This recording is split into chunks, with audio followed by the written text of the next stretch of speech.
बिस्मिल्लाहिर्रहमानिर्रहीम। अस्सलाम वालेकुम दोस्तों, मैं हूं सजाद और आप देख रहे हैं हमारा यूट्यूब चैनल फार्मा इन्फॉर्म।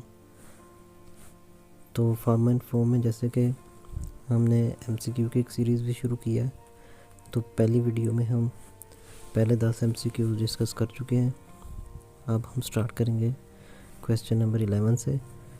तो जिन लोगों ने पहले वीडियो नहीं देखी, डिस्क्रिप्शन में लिंक दिया हुआ है, वहाँ से जाके वो एमसीक्यू देख सकते हैं। तो स्टार्ट करते हैं क्वेश्चन नंबर 11 से।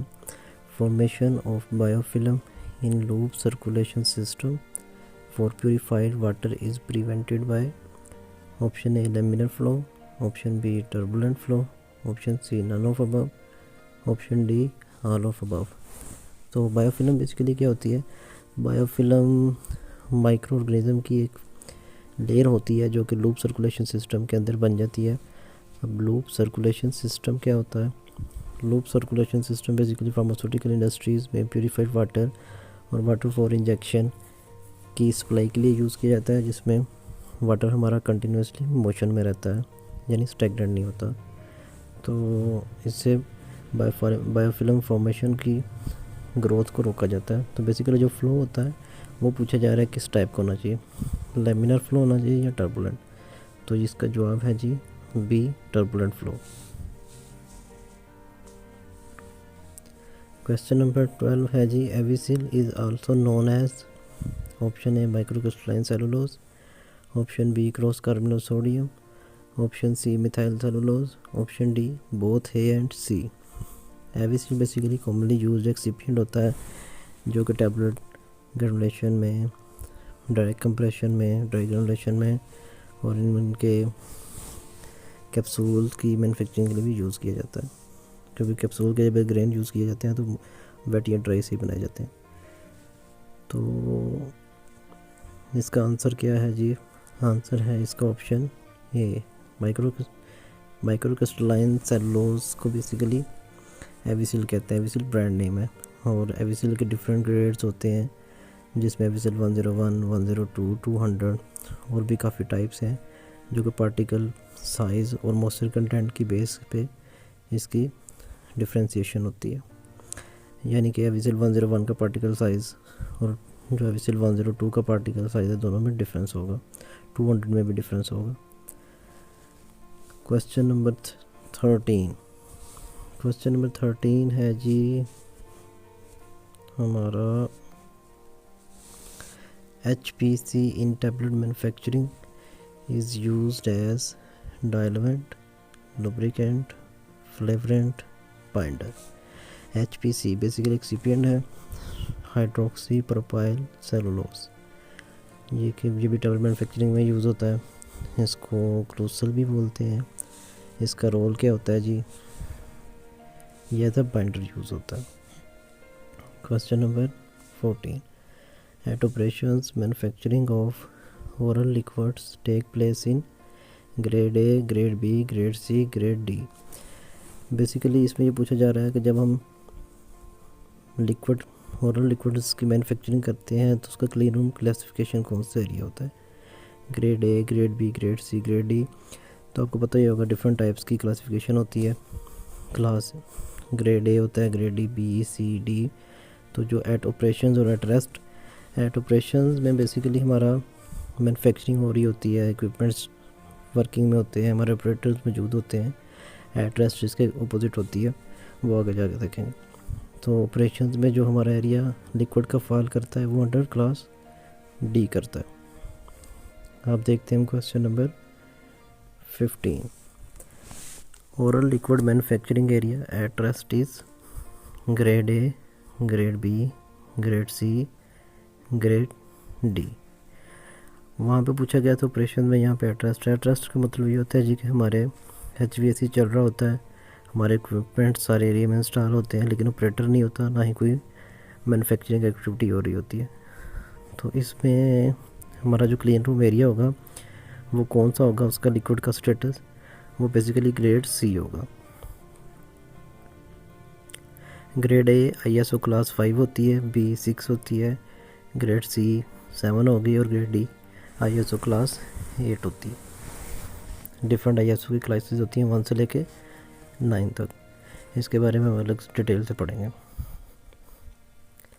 Question number 16, filling and sealing of ampoule take place in which clean room grade?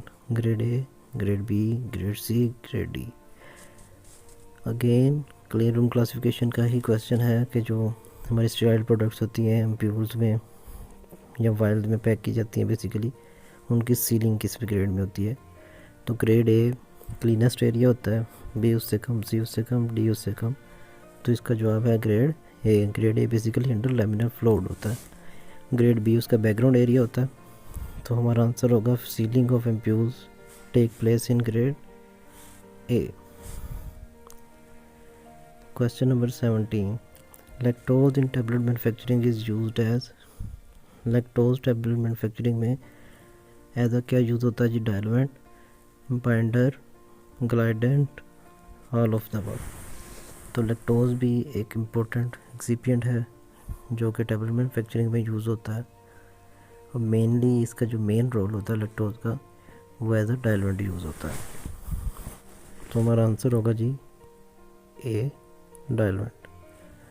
Question number 18, one possible cause of tablet capping may be? Tablet capping का जो रीज़न्स हो सकती है, एक उन रीज़न तो काफ़ी सारी है, उनमें से एक रीज़न फॉलोइंग में से कौन सी होगी? High compression machine speed, low compression machine speed, high moisture content, all of the above. Tablet capping basically tablet का डिफेक्ट होता है जो ड्यूरिंग कंप्रेशन होता है, फेस किया जाता है, और कॉमनली ऑब्जर्व होता है। ये डिफरेंट फॉर्मुलेशंस में डिपेंड करता होता है हमारी फॉर्मुलेशन किस टाइप की है। तो इसकी रीज़न्स हो सकती हैं, हाई मॉइस्चर कंटेंट तो नहीं होता बेसिकली, हाई मॉइस्चर कंटेंट से ज़्यादातर चांसेस जो होते हैं वो स्टिकिंग के होते हैं। लो मशीन स्पीड से भी नहीं होता, हाई कंप्रेशन मशीन से कैपिंग के चांसेस ज़्यादा होते हैं, क्योंकि इसमें जो फिनोमेना होता है कंप्रेशन का, कंपैक्शन और रिलैक्सेशन का, ये उस पर बेस कर रहा होता है। तो हमारा जो राइट आंसर है वो है जी ए, हाई कंप्रेशन मशीन में का capping. Question 19, mannitol in tablet manufacturing results in? Mannitol भी एक एक्सिपिएंट है जो कि टैबलेट ग्रेनुलेशन में यूज़ किया जाता है।